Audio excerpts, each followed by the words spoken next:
What's up, everybody? This was not intentional. I was making pasta,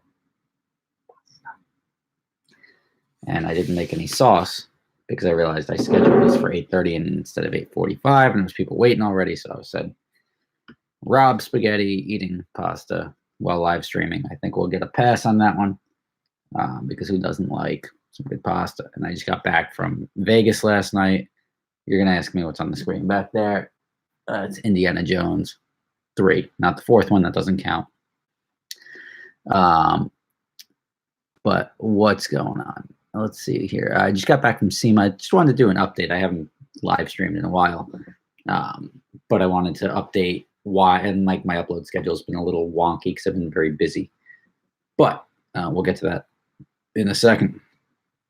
Cheers. No. You said I'm tipsy. If I were, which I'm not, because this is just open. This is a bottle of Japanese whiskey straight from the barrel. And one of my friends, who also does a lot of my adventure drive trips, brought it back from Japan. And I haven't taken any of that, but I do have a nice glass of iced tea here, which I will be consuming with my pasta, because why would you drink whiskey and pasta? That would be weird, right? Schedule premiere. Did I premiere this? I don't think I did. But, and I know I didn't finish a whole bottle. This is actually my first time trying this iced tea, because there's a lot of different iced teas out there, different tea bags, different times you can steep them, a bunch of different ones. So you can enjoy me. Nice smell to it.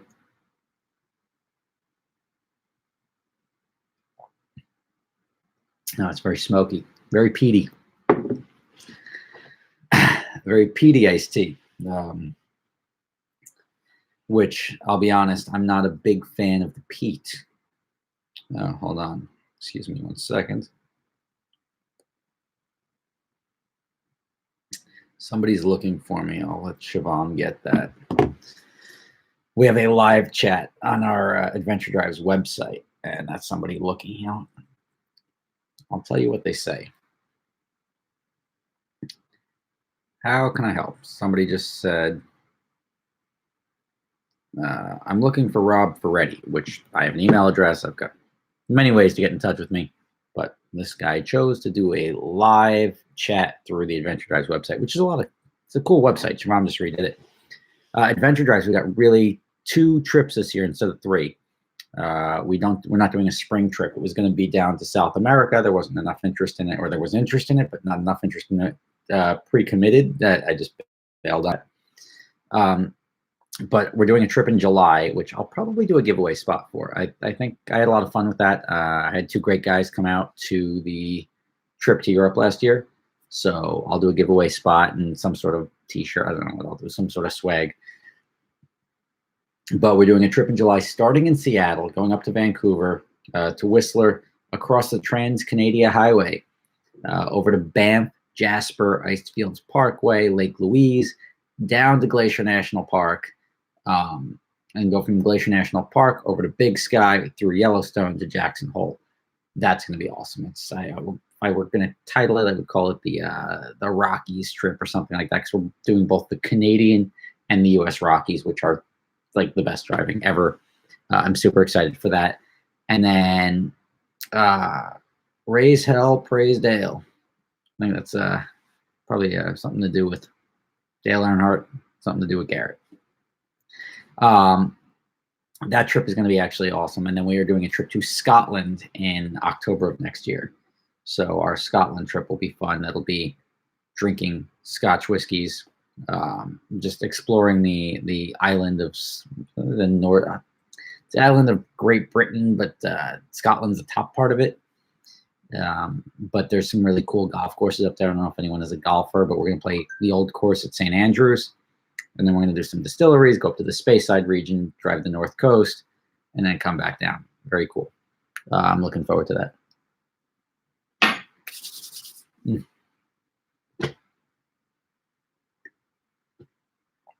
I could eat pasta every day. What's up with your thumbnail? No, you're probably thinking of my finger here. I burnt it. Oh, actually, you know what? That wasn't a burn. That was in the cold. Trying to open the GoPro case without like disturbing the position of the GoPro, and I ended up slicing my finger open. Let's see. You go to Scotland just to drink beer. I don't even like beer. Whoa, Alex Torres threw me. I didn't even know you could do one of those things. How's it going? It's going well. Thank you for asking. My upload schedule, you'll notice, was very wonky in December, like random videos here or there. I can do like 2 things good at the same time. And now I've got like 5 things I'm juggling right now. And I sort of have to then prioritize what I'm going to put my focus and my attention on. And building my house is like focus number 1, because building my house, I'm GCing it myself. I've got a video I shot I gotta post about this. But I am managing the entire process myself. And I know you're thinking like, hey, Rob, you ever build a house before? No. But I've got YouTube, and people on YouTube have built houses before. And there's many skilled tradesmen or tradesmen on YouTube. So I was using that as a guide and a reference. And I'm subbing out the house build. Now, it's a logical decision. I watched, or I interviewed probably 8 general contractors, and not one of them, yes, they all build lovely houses, but not one of them was able to convince me that I needed them. They're just not confidence inspiring. There's just no skill there that I think they possess. Now, I'll get to it in a second, but they do have a skill that I don't have, is that they're familiar with the work and knowing what the process was and what it looks like when it's done and everything like that. But the cost associated with getting those skills was totally not even worth the amount of money that they're charging, and just the money that they're admitting charging. As I'm going through this, I'm realizing that the money they said, like, yeah, we're going to charge you this, is really like 30% of what they're putting in their pocket.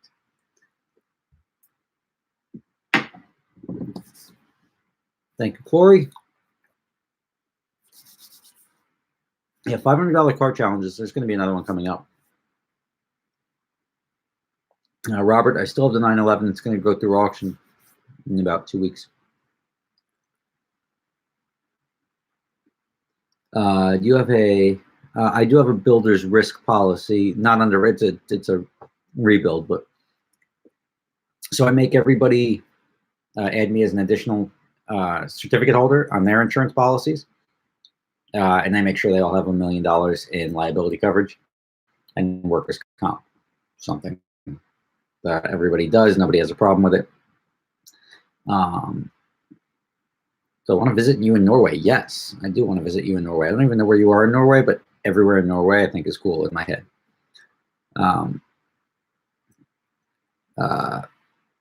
Yeah, and Sean Price is sort of nailing it there, saying all they do to subcontractors is they make them lower their bids and they make a quick profit. Even if they don't, I can see them saying, like, look, bill me 40, I'll go with you, give me 10 back, and you get 30. And I see that. Like, there's even stuff that I've learned along the way that when you look at the job, first off, the pricing is all over the place. When you look at the job, there's 3 separate components that go into pricing out something or me putting value on something. One is there any special machinery involved? Like, if I'm hiring somebody, but that somebody needs a $1 million computer, I'm not going to go out and buy $1 million computer. I probably wouldn't know how to use it. So that's the value. I'm not only getting that person who knows how to use a concrete truck, perfect example. I rent a concrete pumping truck to get the concrete from here where the truck would back up to. Now it backs up to here, puts the concrete in the truck, and it's got a boom arm that puts the concrete over here. Otherwise, we'd have to put it in wheelbarrows or something that's doesn't make any sense. But that has a value, and that value is paying the guy's time. There's gas, energy, everything to bring it out. So and any job that I look at is there specialty equipment involved and not just hand tools, or what's the cost of that specialty equipment? A concrete pumping truck's probably 200 grand, 300 grand. Then I look at what the material cost is. Like what are they using? Are they using, if they're not using specialty equipment, let's just say the guy's doing the framing for the footers or the concrete work. They're just using wood, nailing it together. Wood's not expensive. Nails aren't expensive. Their labor, they know what they're doing. They're measuring it out. That's the third component. So every job that I sub has a labor component, a question as to whether there's specialized equipment or not, and then B, their labor and their trades labor. Like, I'm not going to watch a YouTube video and know, like, I know how it's done. I know what to do, but I can't go build a car myself and be like, oh, nailed it. Like, it doesn't work like that. A lot of this is just a skill that they've manicured and learned over doing this job every day for a long time.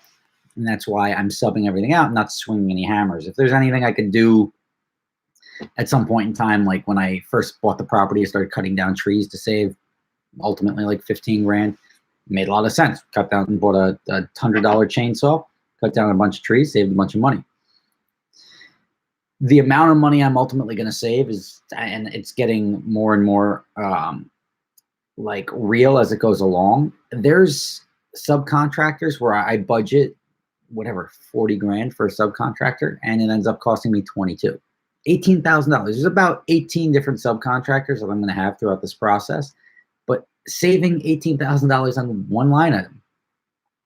Budgeted $70,000 for framing wood. The wood now, it's looking like it's going to be closer to 40 grand. It's another $30,000. So this budget where I was like, all right, these guys are up here. I got the numbers to come 150,000 less than that. Then the actual numbers are coming in. It's just absurd. The amount of money that isn't, that is fluff that contractors just shove in their pocket. Because if they save something, they're like, oh yeah, let me just take 30 grand off. No, it goes right in their pocket.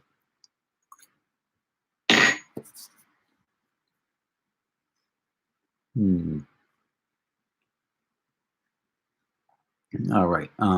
Ooh. This is a good screen name.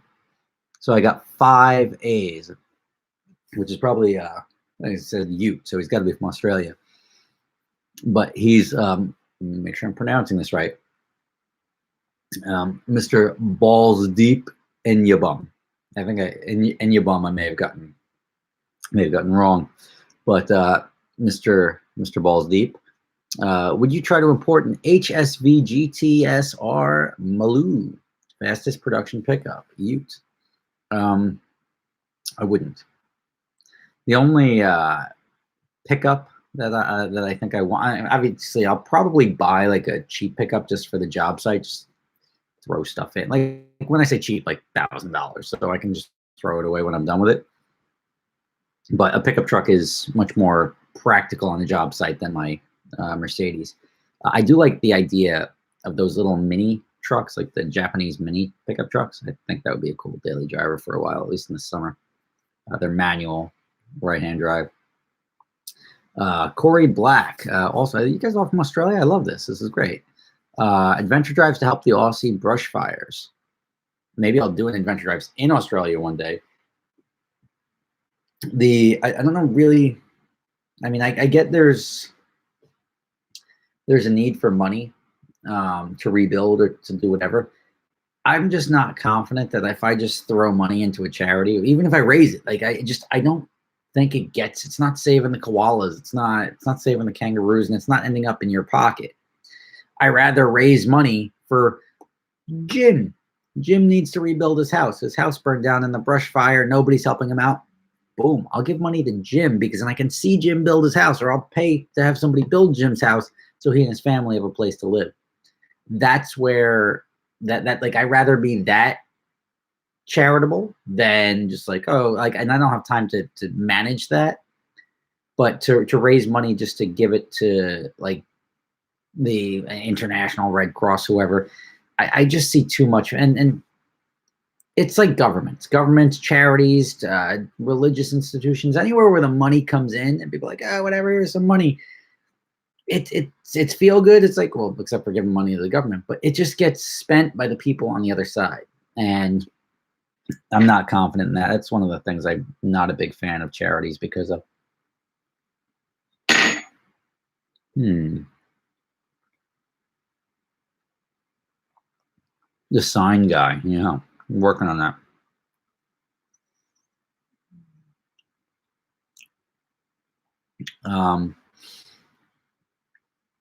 But yeah, so I did a video that sort of runs along the lines of what I was just talking about with the house, but trust me, it's overwhelming at first. It's like trying to eat an elephant. Like you just one bite at a time. And eventually it's like, oh, I'm through the leg already. That was easy. I thought it would be hard to get through the entire leg of an, and it just, it's like anything in life, as insurmountable as the task is. Do I have the skill set to manage people? Yes, I've been doing it for 20 years. So I can do what a subcontractor or what a general contractor can do. And I'm doing it actually, I think, better than a general contractor, because a general contractor, their job is to get you in. And when it comes to general contractors, the only people that say don't go with a general contractor are general contractors. Like, oh, you're gonna be an idiot not to go with a general contractor. Everybody takes their contractor, right? Like, oh yeah, I got this guy. He's great. He's great. He's great. And then after the job, it's like, never use this guy. Like, I had to sue him. And I'm not saying everyone, but like probably 8 out of 10 jobs that are general contracted, people wouldn't recommend that guy to the next guy. So there is that. Everybody that went into that job with their general contractor said they did their selection process and said, this is the best guy for me for this job. And it ends up on a sour note, always. And a general contractor also, they want to manage multiple jobs at the time. So, and the way it works, a lot of people do. I'm doing cash for the cash. You know what I mean? I'm paying out of pocket to build the house. With most people that take a construction loan or some sort of financing to do it. What's up, Brandon? I'll be right there. Happy New Year. Brandon, you dropped $50 from a dinner meeting. Thank you very much, brother. Happy New Year to you. And I'm looking forward, and I wish you a happy 2020. Just throw off my train of thought right there. But contractors, everybody that goes with one is generally not happy. Contractors is looking at doing 5 or 10 jobs at the same time, as they want to start off doing a lot of progress in your job, and then they'll usually do something where they'll probably blame the bank. Oh, we got to wait for the bank inspector to come out to give you your next draw. So they don't schedule any subcontractors. They just wait till the guy comes out. Oh yeah, the guy didn't come out. I was there. He wasn't there. Door was locked. And they can sort of stall the project. And it's like, all right, I just got the money from the bank. Now I'll schedule the subcontractors, and you lose a lot of downtime. There's a lot of days where nothing's being done.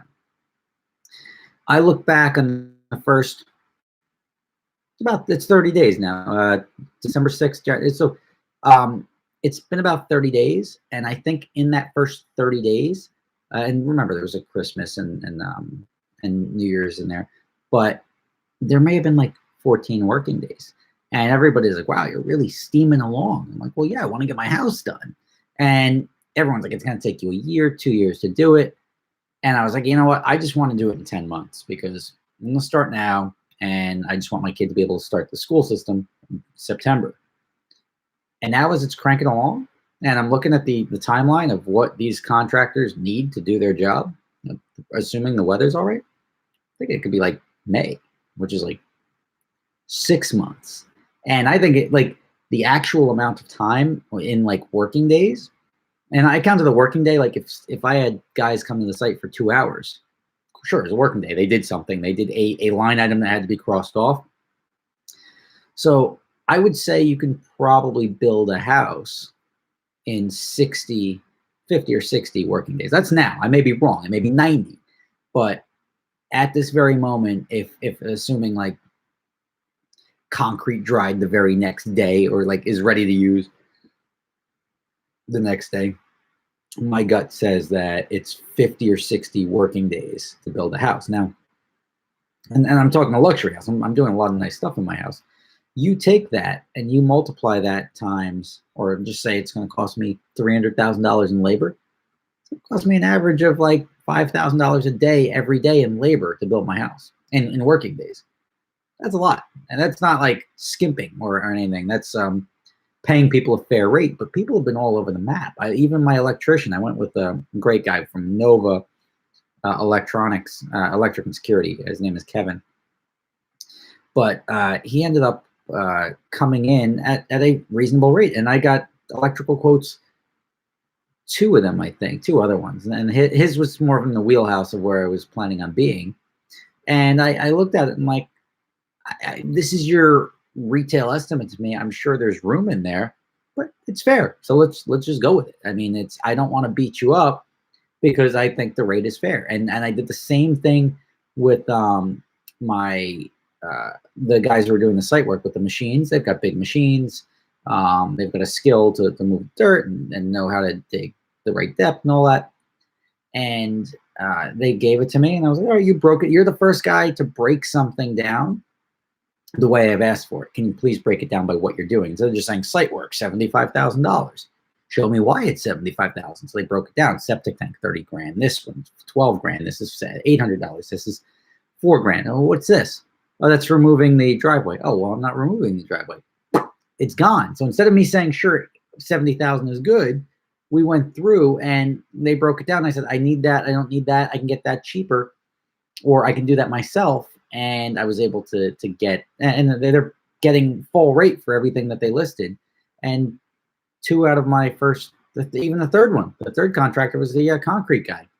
Didn't haggle at all. I said, all right, it's a fair price. Let's do it. The other people, the closest I got on my concrete to this guy, and he's like 42 or 43, was 55. Everyone else was like 100, 120, 240. And I look at it, and as I was saying with the concrete, I even think I'm overspending on the concrete. I think I could have done it cheaper had I just gotten the concrete myself, and then had these guys just manage. I'm paying you to frame the footings. I'm paying you to frame the walls, and then just vibrate the and finish the concrete as it's poured. But I'll bring the concrete. I'll pay for the concrete. I probably wasted $10,000 more than I had to pay there. But again, this is I'll share this when it's appropriate with everybody. I've learned a lot doing this already, and the only thing I've learned is it's actually easier than I thought it would be. Now I'm also learning, educating myself on this process as I go. But right now, I can't tell you very much about HVAC systems. But I will be able to tell you about HVAC systems as I get closer, before I contract with a plumber or HVAC guy to do it. Right now, I know I have a rough idea about it, but how's this? I can't take that now. I should take it, but I can't.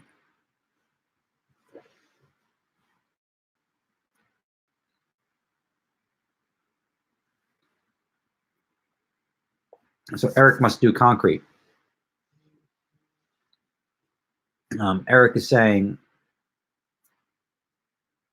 essentially 170 a yard to buy and then place and finish concrete. Let me just see. I'm going to decline that. 170 times. Yeah, that's so. I said, and I thank you, Eric, for that. I said that that the concrete, I'm at 40 grand. I need 170 cubic yards of concrete. Comes in at 29,000. I said I probably overspent about $10,000. Spot on. The thing I know, and Eric's saying HVAC for 12,000. Yeah, that's about right. That's for what I'm coming up with. The plumbing is the thing I'm on now, because I've got the electrician, I've got the framers, I've got the electrician, I've got a bunch of these people lining up. Plumbing, a guy just sent me an estimate for $97,000. And I start going through it, and I'm like, all right, he broke it down, but everything was like $15,000 or $18,000 in material, and then $80,000 in labor. Now I think about it, and I'm like, all right, well, what is this? This is a new construction. You're not ripping apart walls or anything like that. I'm doing open truss flooring so it can just snake right through.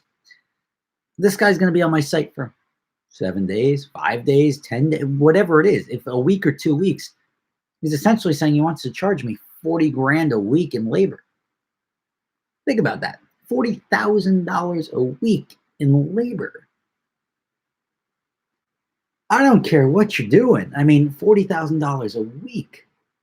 You could get like the best lawyers in New York to work for that. That's a lot of money. And that's why I see where there's value, where there's not value, and that allows me to sniff the bullshit even before I know anything about that task. I'm like, well, okay, well, I can go on Google and see what a 100-gallon high efficiency water heater costs. And thank you, Holly, for the $5 and the mic drop pair. But Jesus, just leave a message. That's why I keep hanging up on you. If you leave a message, I may call you back. If you don't leave a message, I won't know who you are.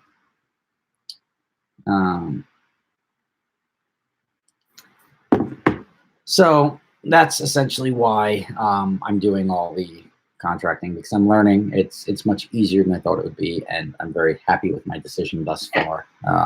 And I'm learning a lot of stuff that I didn't know what an open floor truss was. I thought I was going to have a steel, and there's different ways of doing it. I thought I was going to have a steel beam going. I put beam pockets in my basement walls, and I would have beams running across, so I didn't have any poles in my basement. Turns out you can do that with wood now. So all good.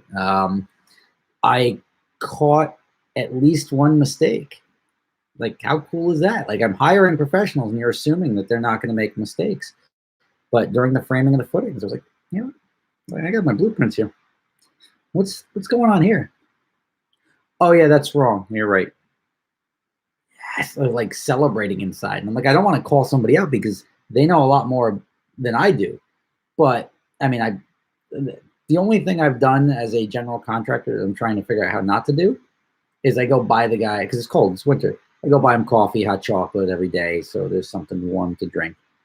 And now that I've got my temporary power unit going to be set up, like it's there, but it's got to be, they got to get a cut-in card. The utility has to get a cut-in card after the town inspects it. After the town inspects it, send it the cut-in card. The utility comes and inspects it. When they inspect it and give it the thumbs up, then somebody comes out and hooks it up to the telephone pole.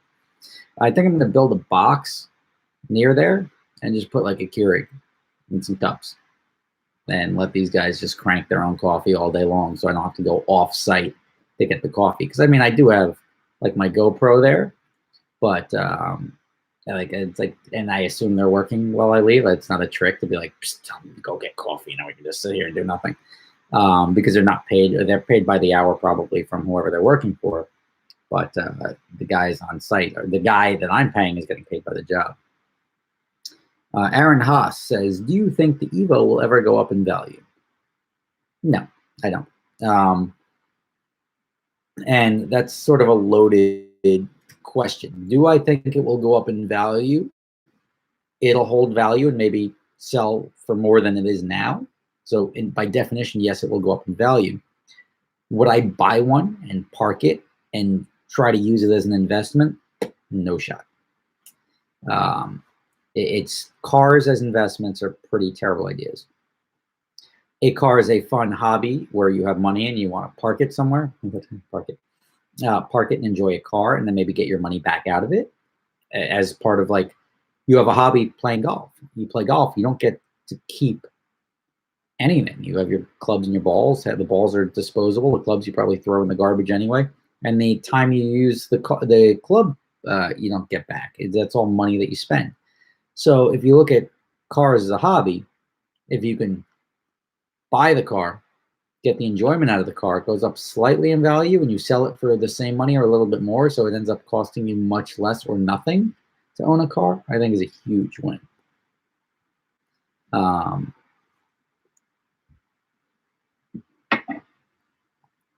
Taking me quite some time to eat this pasta.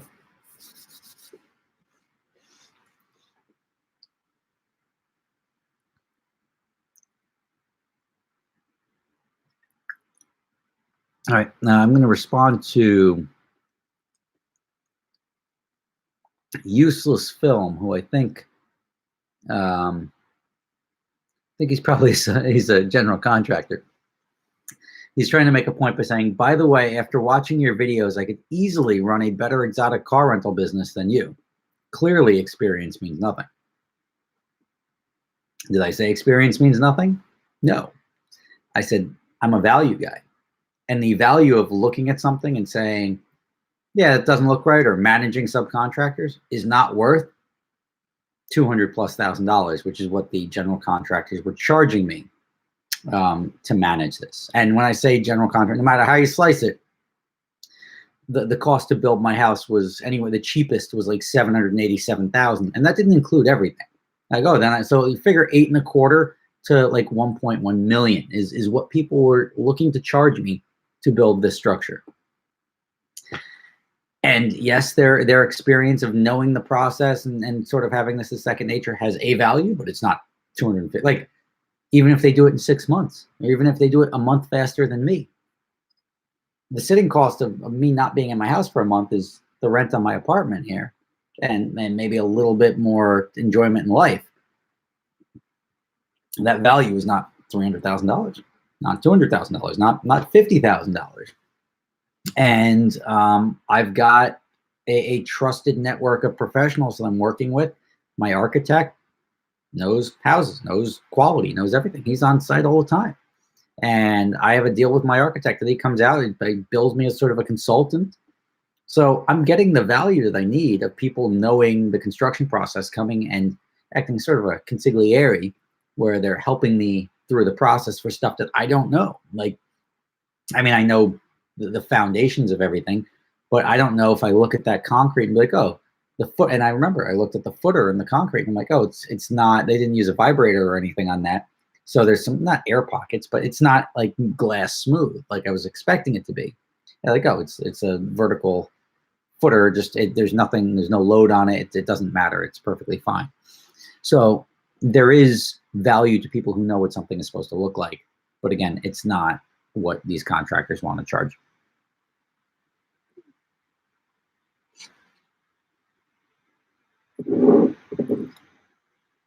And also the I've got customers who are contractors, and they're like, yeah, like anything they tell you is BS. A guy's not going to build your house and not make at least $250,000. These guys are building the house and they're like, yeah, cost plus 15%. So if your cost is whatever, 500 grand, I'm making 75. It's not the case. Not the case, my friend. There's always a way around it.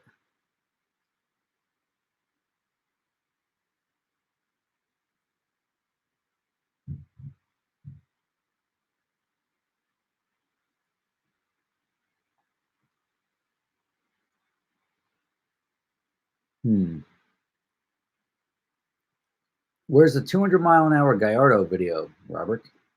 It's on the internet. Look up Gallardo does 200. It wasn't a very popular video, but it's on there. Contractors build mansions in Texas for $400,000. Coastal contractors are ripoff. Like I get it. Like people that know better know better. And so I gave you an exact breakdown. If you can't break it down, even as a contractor, subcontractor, as to what your value is, like, look, I'm coming in with a crane truck. I'm coming in with this. I'm coming in with a, like, that has a value. I could put a number on that. It doesn't even have to be like, yeah, you're coming in with a $300,000 truck, so I got to give you $300,000. But it may cost me 10 grand to go rent a truck like that for a week that I would need. So I rather give you the 10 grand or 5 grand, and you know how to operate it and everything like that. Aaron Haas, are you going to any of the Slipstream events? Possibly. I don't know. I got to see how my year goes, because it depends when I get my house done.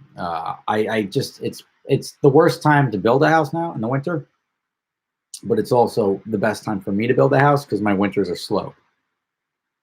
So the only noticeable or visible side effect of me building my house is that you see a slowdown on the YouTube channel because I'm not able to upload as much.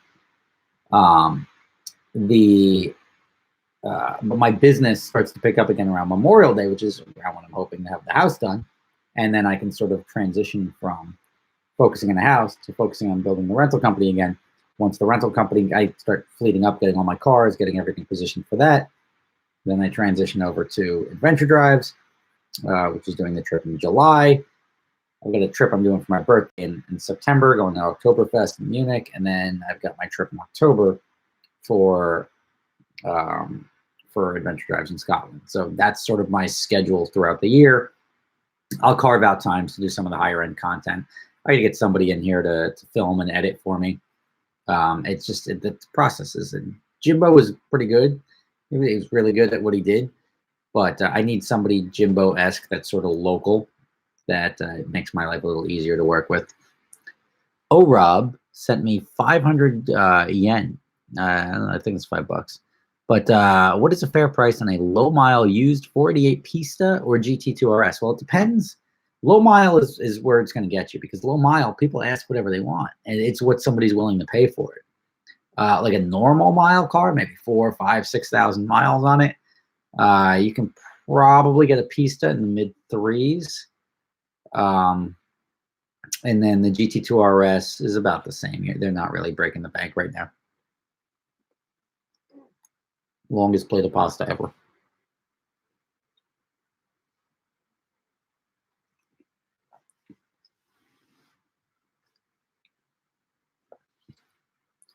Google Krina Dormanius for commercial insurance in New York, New Jersey. Problem solver.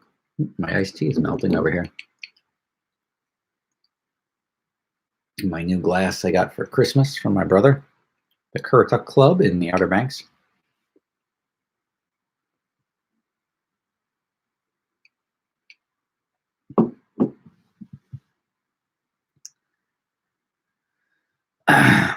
Let's see. What am I drinking? I'm drinking iced tea, as I stated earlier, but I did see this bottle over here, which I thought was cool, which is Nika whiskey straight from the barrel, which my friend brought me back from Japan. What brand tea is it? It's like a Lipton something. I can't tell. The teas are just so random.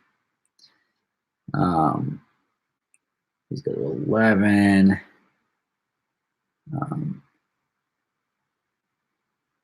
Oh, and the other thing, when it comes to the house, somebody just triggered a thought in my head for contractors. You know what? I lost my train of thought.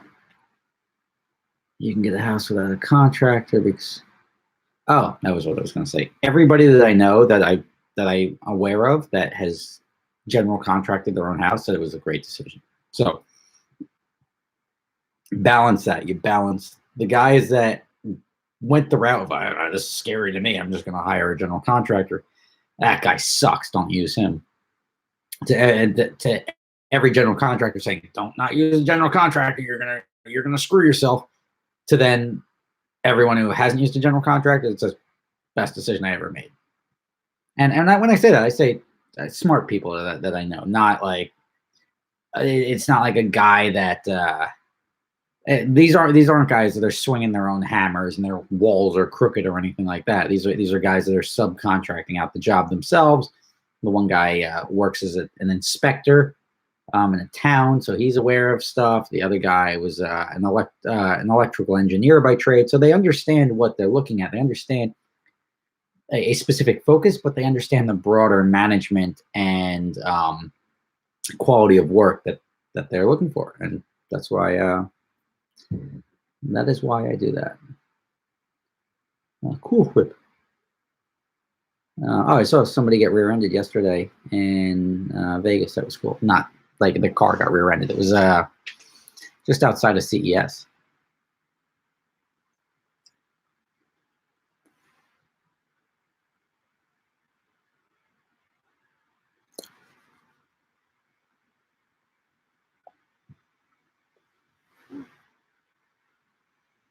Sean Price, you're not wrong.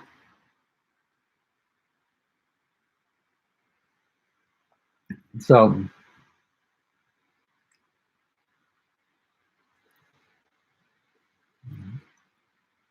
Sean Price said, deal with legit trades contracting companies.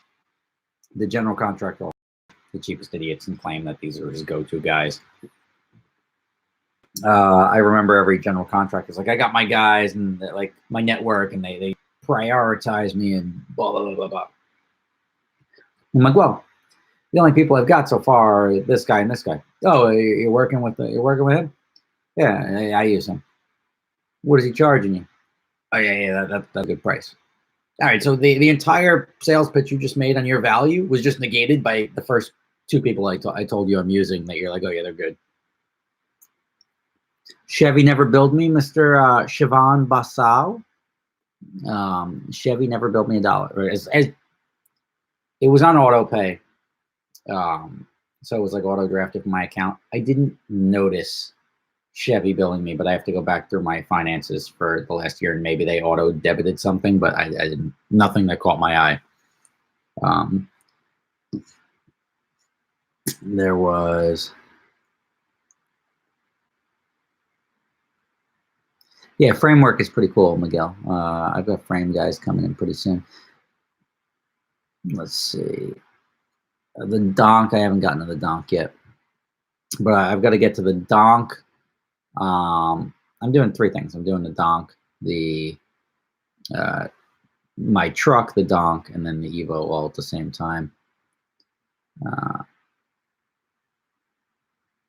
Let's see here. Sorry, I'm scrolling through comments. Something caught my eye that I wanted to respond to.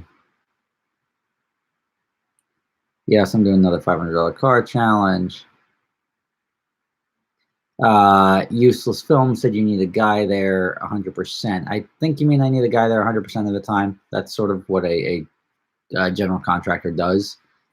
And I am, I'm pretty much the guy there, and I work out of my car while I'm there.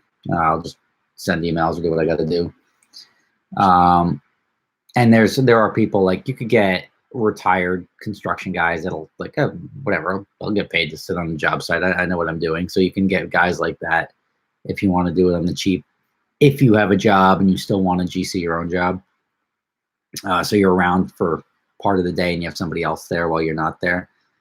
Expected property tax in the new house. I bought in a neighborhood that has like ridiculously low property taxes for where I am.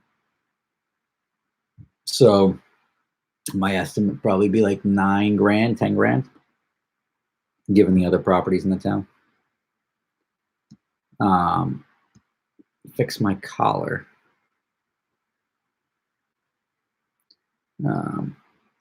Yeah, the donk, I probably shouldn't have driven that, but I wanted to drive it. I wanted to see how sketchy it was, and it was very sketchy.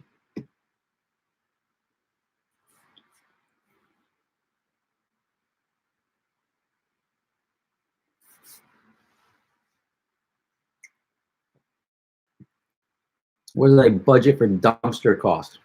5 grand, but I don't know what it's going to end up being. But I don't know. I have had no dumpsters thus far. Well, I've had dumpsters for the demo of the house and removal. And I want to say 30-yard dumpsters plus a bunch of 20 concrete dumpsters for the basement.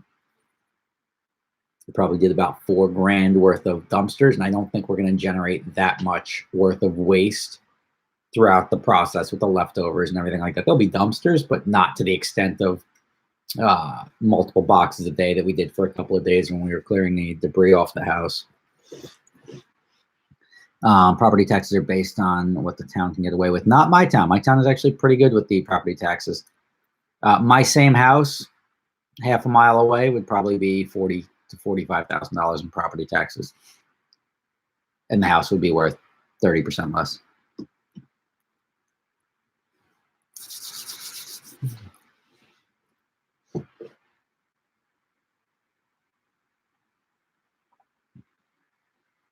The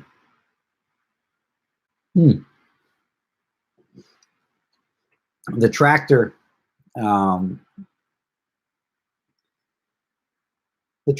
is, it's not working. I don't know why. I just went to start it and it won't start, and then it pisses fuel out of the carburetor. So I bought a carburetor rebuild kit. The carburetor rebuild kit didn't really, I didn't have time to do it because then somebody told me it was like the coil. I swapped the coil, same problem. It still didn't start. So I figured I'll just have somebody come deal with this. And the guy that I bought it from that was going to come deal with it kept telling me, yeah, I'll be by Monday. And like 8 months later and still sitting there.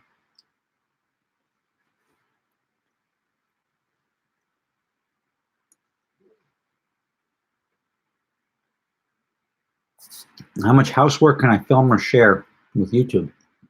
An excellent question. So I filed a legal challenge in the Superior Court system with my town over that exact point because $45,000 is not a one-time tax. It would be $45,000 a year for taxes in a different town. I was looking at a house that was 1.3 million, literally half a mile away, and the taxes were 38,000 at the time, and that's why I didn't buy it because I was like, God, it's just too much to pay in taxes. So I got this town where my taxes are currently like $5,000 a year on an assessed value of I think 670 grand or something like that.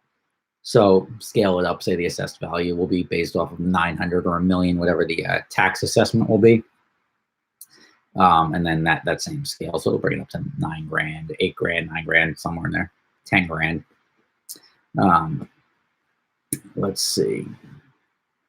But the taxes, if you look up like Demarest, like go on there's this website called njmls.com. It's a New Jersey multiple listing service.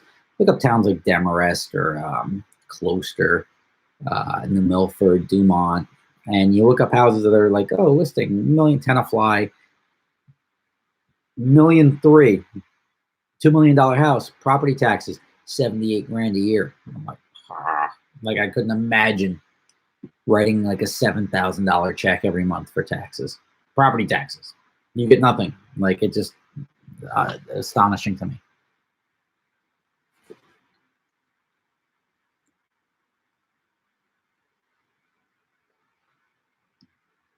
Yeah, I know. Other states are much better.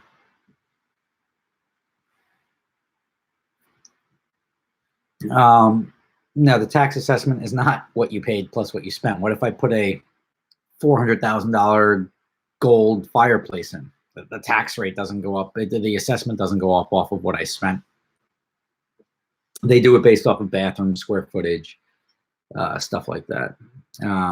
I've got the house that I used to live in that I was renting. I was up in the air about buying it. I think it sold for like $650 or something like that.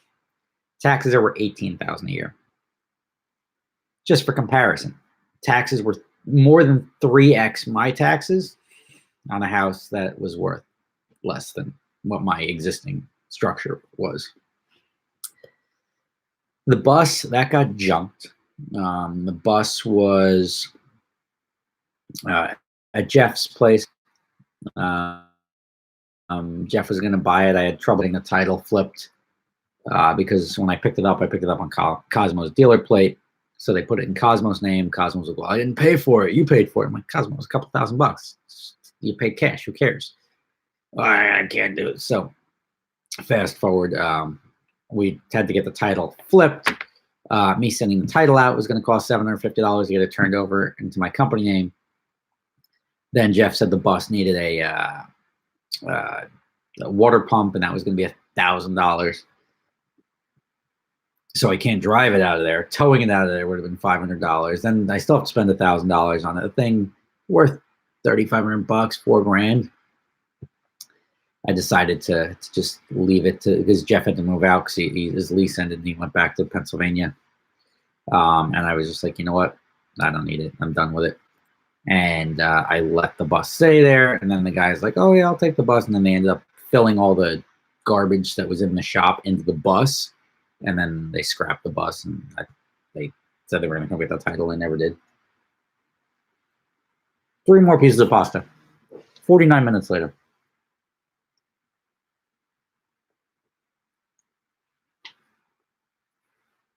Great movie, by the way. Justin, have you asked me to do a video of people reacting to the price of damage they do to the rental cars? Again, I'm going to block you. I wouldn't do it. Nobody wants to be like ashamed, like, oh, shame on you for damaging the car. That's why I keep it anonymous. If somebody damages a car, no names, no faces, nothing like that. So, what's your take on rebuilding the salvage car craze on YouTube? People love watching people waste money. I'd say that rebuilding salvage cars is a complete flush of money down the toilet. Granted, the ad revenue now, these guys are just killing it. So if you're watching it, it doesn't matter. They could spend $200,000 to rebuild a $50,000 car that's worth 40 when they're done with it, 60 when they're done with it. They make that up in the views. So, I mean, God bless them. I don't have the skill set to sit there and try to wrench on cars all day. So I'm not going to jump on that bandwagon. I'll probably do some other cool stuff, but I've got a bunch of video series that I want to try out this year. I just need the film guys to do it, film and editing. Mateo Medina, what's up, buddy? What do you think of driving rentals hard on canyons as it's similar to tracking the car?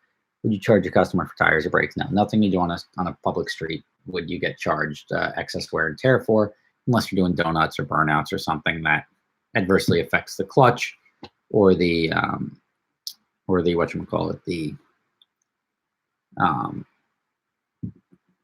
what am I thinking here? Clutch or the tire tread. But like these cars are designed, like there's nothing you're going to do in a canyon. This car can lap racetracks all day long. There's nothing you're going to do to the brakes in a canyon. If anything, you're probably going to crash, and that'll be a bigger problem. And a lot of times, like I've done a lot of track events and everything where people are like, oh, am I showing this car who's boss? And I'm like, dude, like you're doing like 30% of what the car can do. Like you're understeering in a turn and squealing the tire. That's not showing the car who's boss. That's just making the car make weirder noises and pull G-forces you're not used to pulling.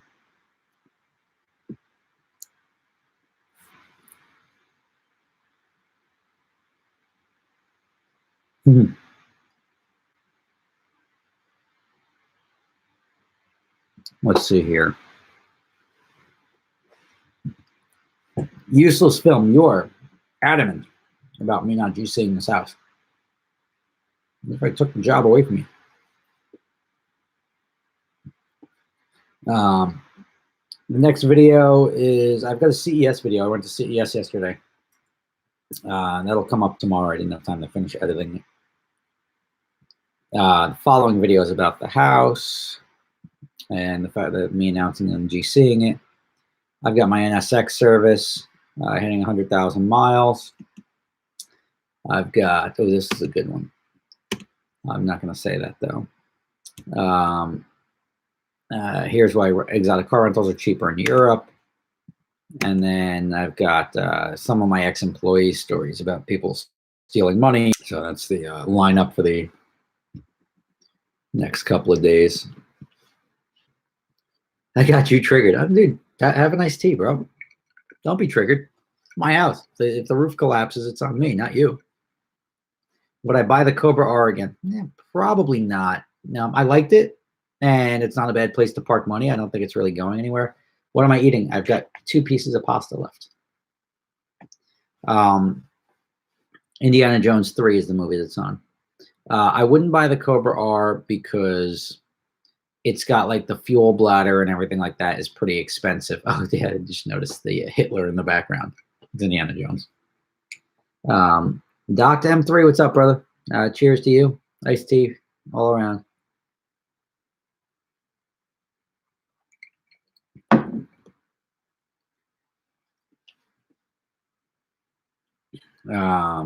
Let's see. How can an ex-employee steal money? Well, that's the best way to become an ex-employee, is to steal money. But again, you'll watch the video, and I'm sure you'll see why he took $12,000 in cash.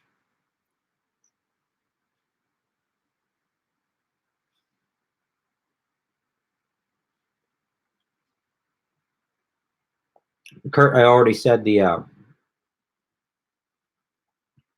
next 2 adventure drives.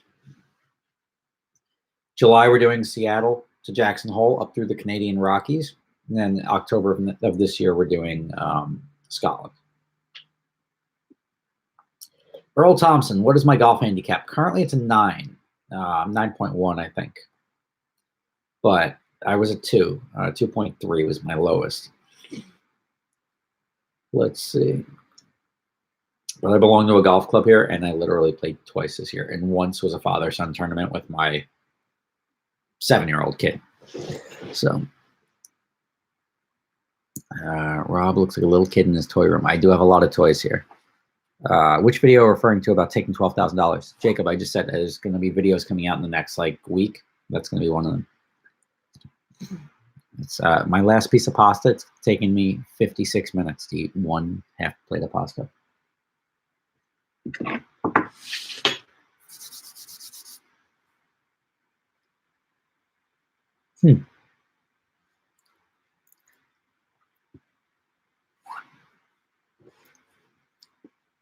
So you say that no business owner should have to worry about employees stealing from them. Happens all the time.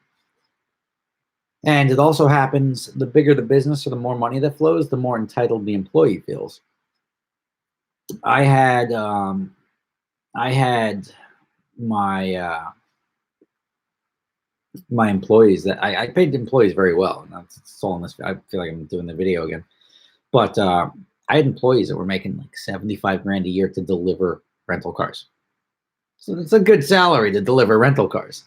But then they'd say, like, where's my raise or where's this? I'm like, you've topped out, man. I can't give you more than 70. What do you want me to pay you $200,000 to be a 50-year-old delivering rental cars? I can't afford that. It's a job that could literally, I could outsource, not outsource, but I can hire significantly less to get the same quality of service.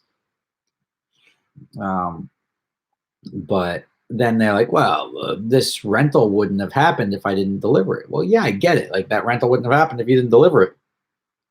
But if I didn't have you delivering it, I would have somebody else delivering it. If I didn't have somebody else delivering it, I'll go deliver it myself. So to say like, if the guy didn't turn on the lights at Yankee Stadium, the game wouldn't have happened. Well, yeah, absolutely. The game wouldn't have happened if you don't turn the lights on. But then somebody else will go turn the lights on. That doesn't mean you should get $40 million because the Yankees made $100 million at a baseball game. So it just, people, instead of being thankful for what they have or where they're at, they usually take a different approach. It's like, how do I get more? Because you have more. And that's, I don't know. I think people should be appreciative of having a good, steady job and not worrying about getting fired. Because a lot of the times I've had guys ask me for raises. I'm like, dude, you damaged this car last year. It cost me $18,000 to fix. Wow, I knew you were going to bring that up.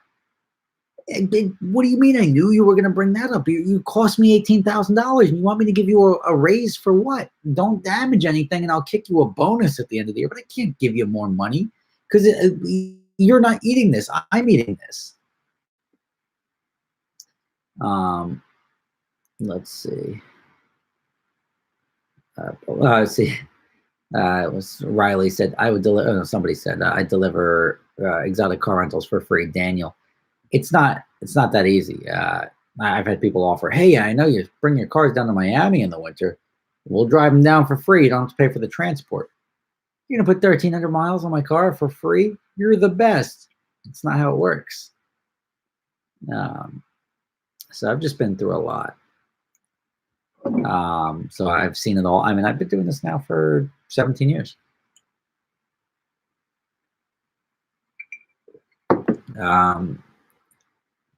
Money is the root of it. Steal it from my. So let's talk something a little bit more low key. Let's talk politics. I'm not talking politics. I don't have to. But yeah, I don't know.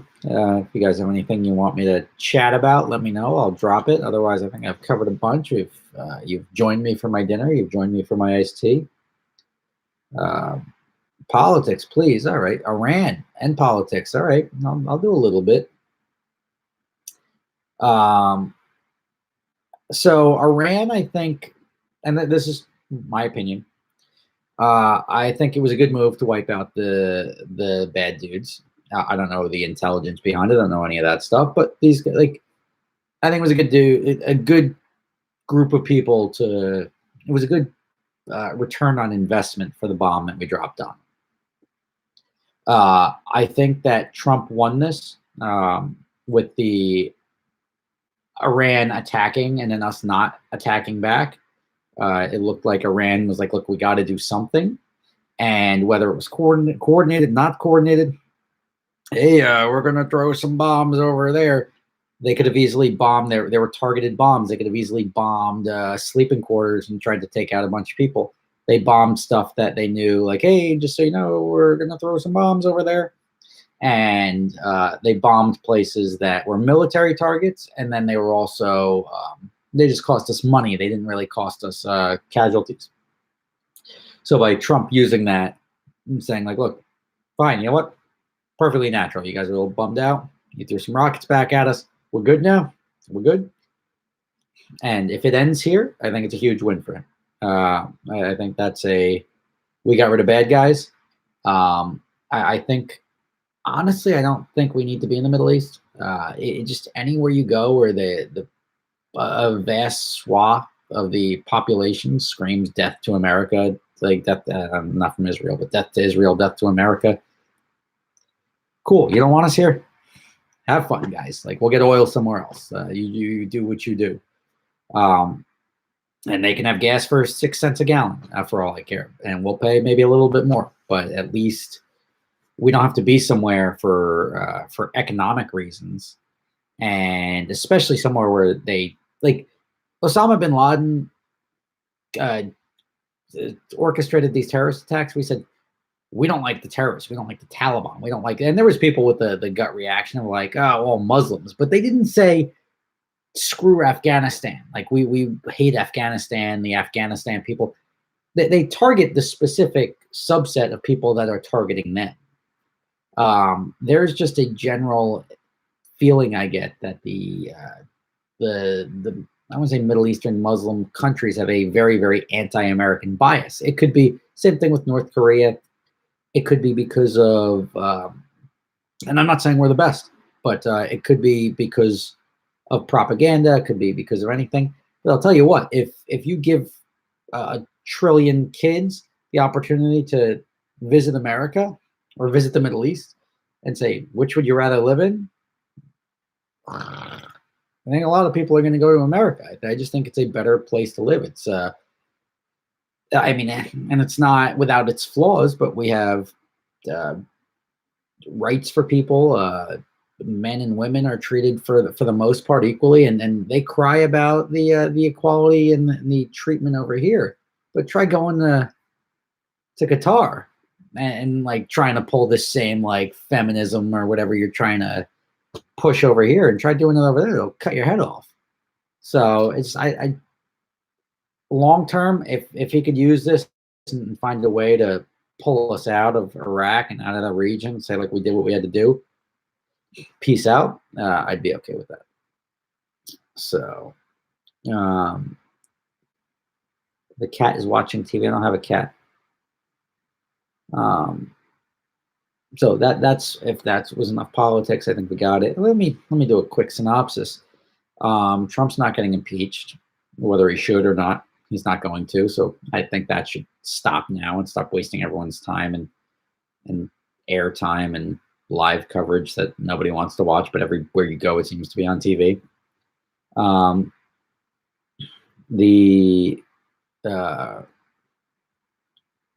The Democratic side, I don't know. I can't imagine Elizabeth Warren's going to win, but I would say Joe Biden is probably going to get the nod. I don't think Bernie's going to take it. So just say it's going to be Biden versus Trump. And I think Trump is going to win a second term. I don't think there's anyone that can beat him. The only person I would vote for on the Democratic side would be probably Bloomberg, but I don't think Bloomberg's going to get the nod. So, and even so, I don't think Bloomberg is strong enough that he would win enough of the vote. He would definitely sort of lopside stuff, but I don't think he would. If anyone had a chance of beating Trump, I would say it's probably him. But Oh, Dr. M3 is saying he's getting impeached. Well, he's been impeached by the House, but it's just a very lopsided, um, a very partisan impeachment. And if you look at Bill Clinton was at the same point where he was impeached by the House, but not the Senate. The Bill Clinton impeachment was bipartisan. Like people from both sides voted to impeach him. Here, it's like legitimately party lines. Like and anyone can really do that to any president at any point in time when they have a majority. But unless they have both majorities and there's an actual path to getting them out, it's not going to happen. Joe Biden won't win. Yeah, I don't think. Honestly, like I didn't expect Trump to win the first time. I thought it was pretty funny. I thought it was a nice thumb in the eye to everyone that's like, "You're voting for Trump. You're an idiot." Now they're like, "Oh well, he's gonna be thrown out of office. He's gonna start World War II. He's gonna start firing nukes at everybody." And everything that everyone fear mongered and said was gonna happen hasn't happened. I think anyone who's got a stock market or a retirement account right now is probably pretty freaking happy. I'm not gonna lie.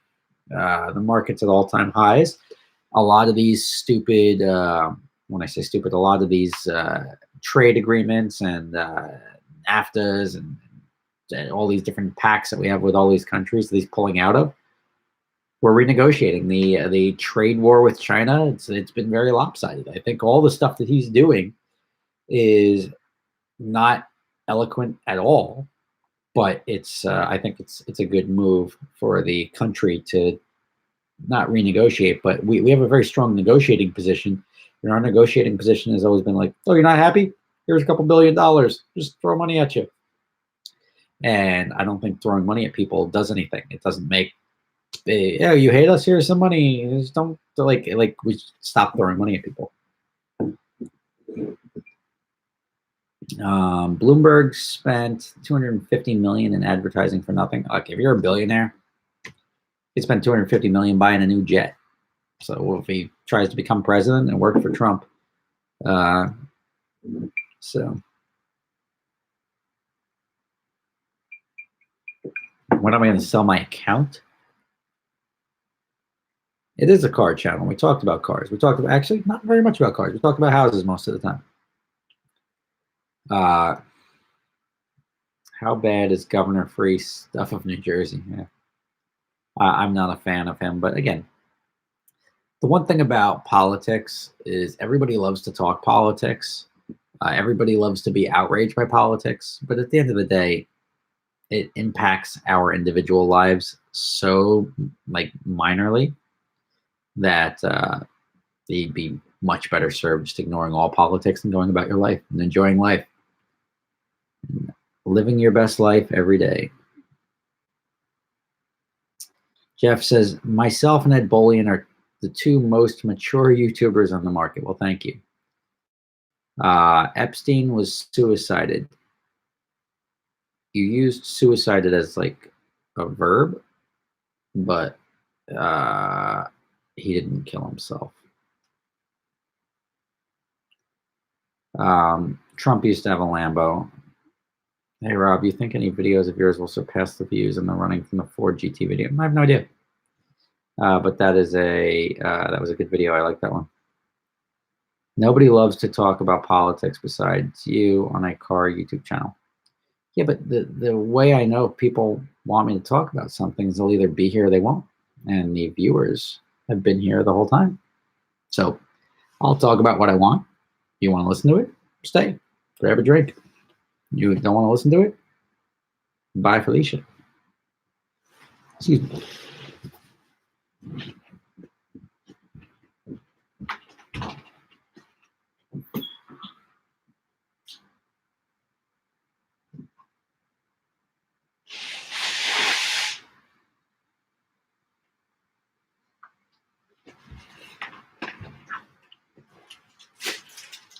Be right back.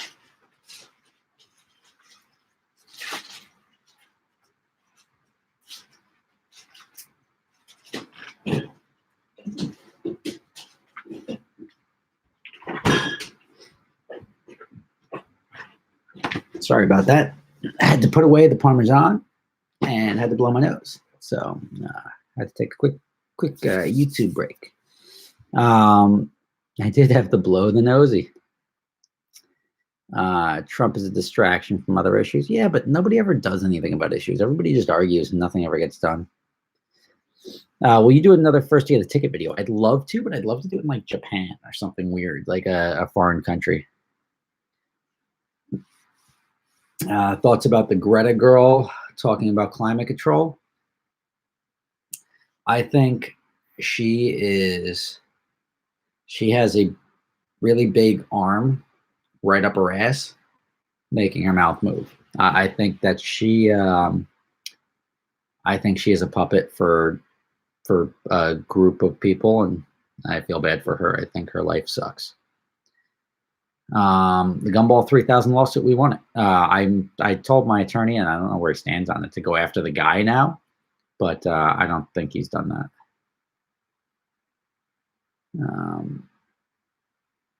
Where can I find the full video of the first to get a ticket? So I had that video as a rental video, but then they discontinued the rental program, and I couldn't just make it public. So it's sort of there, but I don't know if it's really viewable to anyone that didn't purchase it back before they discontinued. Before they discontinued the rental program.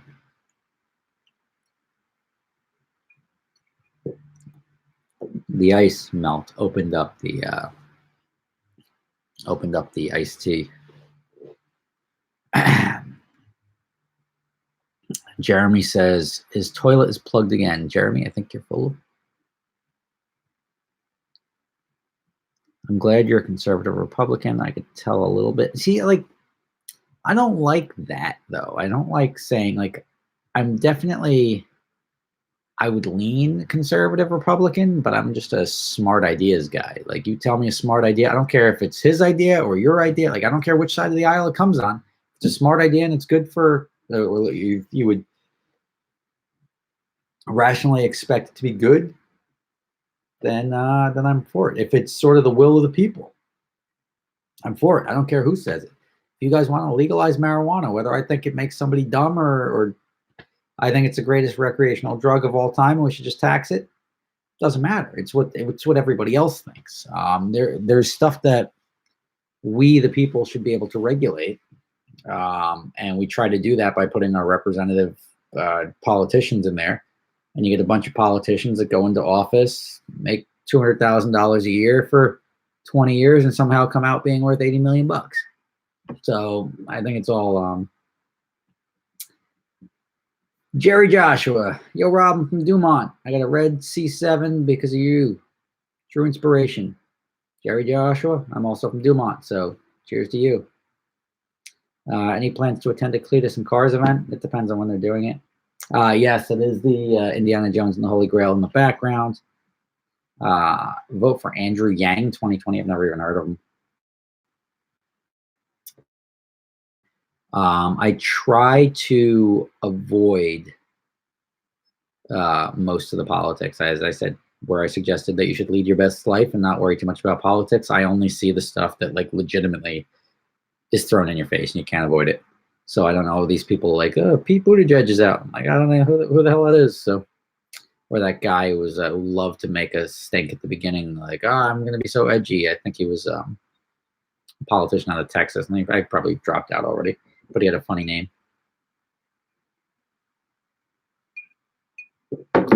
Where do you reside as of now? I'm about 5 minutes away from the house that I'm building. I'm over the border. I'm in the state of New York. My house is in New Jersey. Do you make revenue from super speeder sale? I bought a third one a few weeks ago. Yeah, I do. Not as much as I used to. That used to be the primary. That used to be the primary source of income from this space, and then it transitioned to digital, to YouTube and everything. Eves Street said, I bought a clapped out brother ride because of you. Thanks. Beto O'Rourke, that's his name. I'm very happy about that. Less hooligan content due to being older now. Yeah, I mean, it's just a certain point in time, and this stuff gets old, and it's just what I enjoy. I don't really enjoy um, going and running from the cops, and it's so readily able to happen now. It's not as much of a forbidden fruit. Back when it was like me and Dustin and Dotto, and the only people out there doing it was well, so it was like Long Island Extreme. There was a couple other like companies that IMV Films that did content like that, but we were the only people that showed it to you. Otherwise, you didn't see it. Now everybody with an Instagram account can go hit a Ferrari with a bat, but that it just, I don't know. I don't really do the stuff like that as much.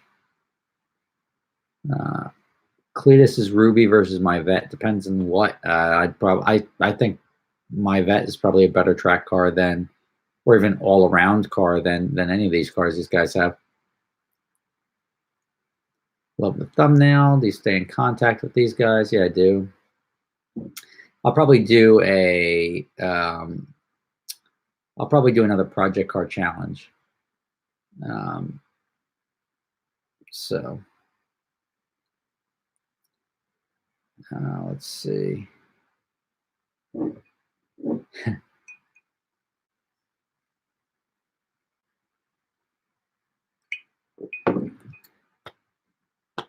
Cool. Yeah, I think do younger car YouTubers come to you for guidance? Yeah, I talk to a bunch of them. We have some private like YouTube groups that that we have, like Facebook groups that we just the big YouTube channels BS with each other and discuss random stuff. I don't know Stradman. I don't know. I know the name. I know of him. I don't think I've ever watched one of his videos for more than 30 seconds, but that's not a dig at him. I don't really watch anyone's videos for more than 30 seconds. Project Car Nürburgring video.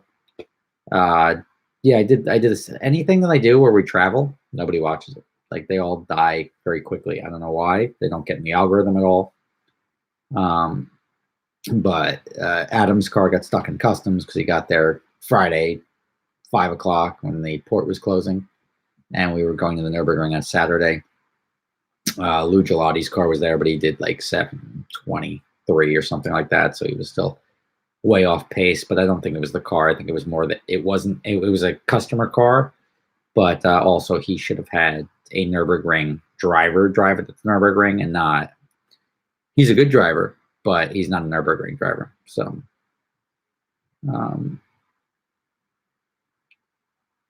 Some vet videos. I'll probably do some vet videos. The only thing preventing me from driving the vet right now is that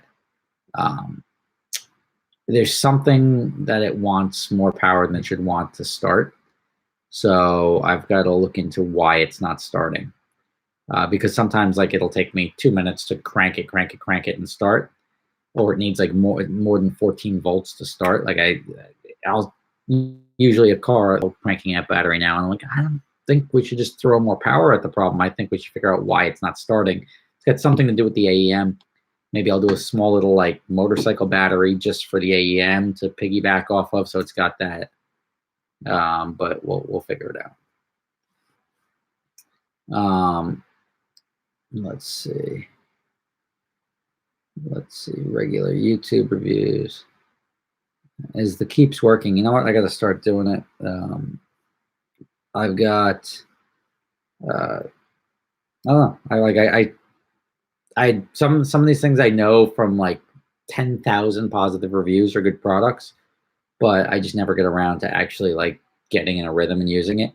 Rob Dom says it's good. He uses it, and I'm going to start using it because now I finally feel. I'm trying to. No, I finally feel like it's like, all right, you know what?